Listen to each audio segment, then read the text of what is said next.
धोने वाली बहू। शादी के पहले से ही विभा को कपड़े धोने का बड़ा शौक था। कभी नल के नीचे तो कभी तालाब के पास। अरे मेरी नीली वाली लुंगी नहीं दिख रही है। विभा की अम्मा, कहाँ रखी है लुंगी? अरे वो तो विभा ने परसों ही धोकर रखी थी आपकी अलमारी में, देखो वहीं होगी। वो ना मैंने आज धो दी, मुझे लगा कि गंदी हो गई होगी। अरे कैसे गंदी हो गई थी? उसे तो मैंने पहना भी नहीं। हे भगवान, इस लड़की के कपड़े धोने की आदत से परेशान हो गया हूँ मैं। जितना तो घर में राशन नहीं आता, उससे कहीं ज्यादा डिटर्जेंट पाउडर का खर्चा है। इसकी शादी करवा दो, शादी जाए अपने घर में ही करे काम, फिर चाहे घर के कपड़े धोने हो या पूरे गांव के। हाँ ठीक बोल रही हूँ, देखता हूँ मैं कोई लड़का। वो दिन भी आ जाता है जब विभा को देखने लड़के वाले आ जाते हैं। लड़की मुझे अच्छी लगी। होने वाली सास कहती है, बेटी अगर कुछ पूछना है तो पूछ लो। वैसे तो हमारी लड़की बहुत ही शर्मीली है, जो बोल दो वो मान लेती है, इसे क्या पूछना होगा। अरे कैसी बात कर रही हो माँ, मुझे इन लोगों के घर रहना है, सवाल तो कई है।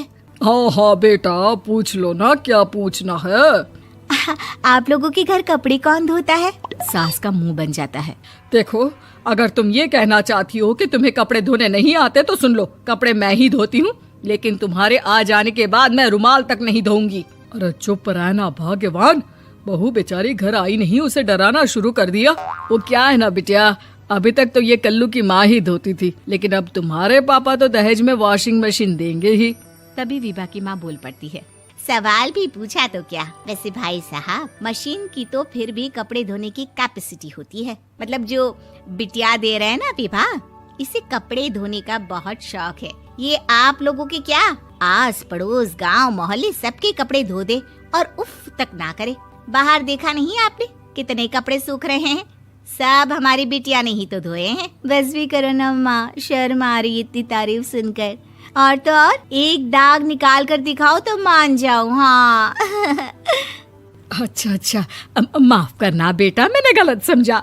हमें तो रिश्ता बहुत पसंद है। और ऐसे जुड़ जाता है रिश्ता कपड़े धोने का शौक रखने वाली विभा का। उसकी शादी हो जाती है कोयला फैक्ट्री में काम करने वाले कल्लू के साथ। शादी के बाद अचानक विभा चिल्लाती हुई सास के पास आती है। सासू माँ, अरे सासू माँ कहाँ है आप? ये तो धोखा है, धोखा दिया आप लोगों ने मुझे। इसे ससुर के चक्कर के बारे में पता चल गया। अरे तो उसमें तुझे क्यों धोखा मिला है? अरे नल में पानी नहीं आता, कपड़े कैसे कब धुलेंगे? अच्छा, तू पानी नहीं आ रहा उसकी बात कर रही है। तो आपने क्या सोचा? कुछ नहीं।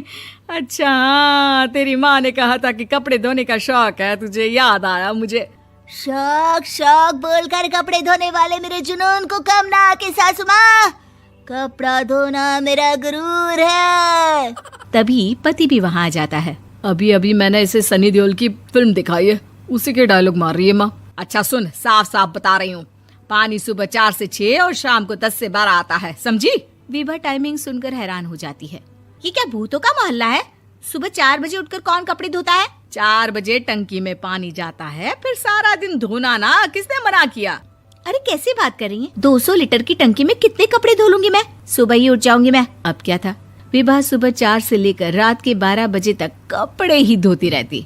एक रोज सास पड़ोस से निकलकर कहीं जा रही होती है कि साथ वाली कहती है, हाँ कल्लू की माँ, जरा ये बताओ कि 2 साड़ी है, 2 ब्लाउज और एक पेटीकोट और एक नाड़े वाला लंबा कच्छा। हाँ तो? अरे तो क्या, कितना लोगी धुलाई ये बताओ। धोबन दिख रहे हैं हम क्या? हमारे पति सरकारी नौकरी से अभी रिटायर हुए हैं और बेटा सुपरवाइजर है कोयला फैक्ट्री में। धोबन समझ रखा है हमें? हाय रे कल्लू की अम्मा, माफ कर दो, वो तो मोहल्ले में यही सब बता रहे थे कि तुमने बहू को कपड़ा धुलवाने के काम में लगा दिया है। सास को पड़ोसन की बात सुनकर गुस्सा आ जाता है। वो घर पहुंचती है जहां घर के बाहर ही इतने सारे कपड़े सूख रहे होते हैं जितने कि किसी धोबन के घर पर। अरे ओ कल्लू की दुल्हन, बाहर निकल।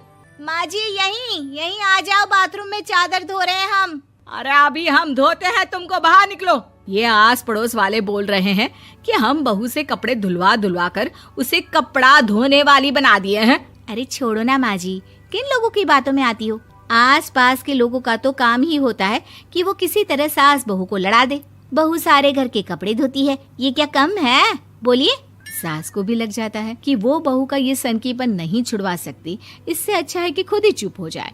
एक रोज सास और बहू मंदिर जाते हैं, जहाँ सास की साड़ी वहाँ खड़ी भीख मांगने वाली से मिलती है। माँ जी क्या बात है, आपकी साड़ी उस भिखारन से कितनी मिल रही है ना? हाँ हाँ देखो तो, दोनों की साड़ी मिल रही है। क्या बात है कल्लू की अम्मा, तुम खुद को तो अफसर की बीवी बताती हो और ऐसी सिंपल सी प्लेन साड़ी पहनकर घूमती हो। सिंपल और प्लेन नहीं है ये साड़ी। तो क्या सोने के धागे से फूल बने हैं?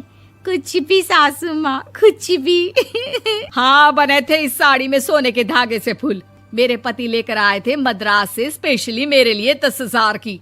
ताहे भाई साहब इस भिखारन के लिए भी सेम टू सेम साड़ी लेकर आए होंगे 10,000 की।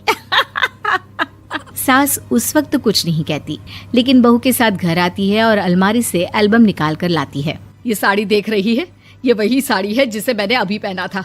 इस साड़ी में ये जो चमकदार फूल दिख रहे हैं ना, ये सोने के धागों से काढ़े गए हैं। लेकिन तू लोकल वॉशिंग मशीन ब्रश से घिस घिस कर सारे फूलों को निकाल कर साड़ी प्लेन कर दी।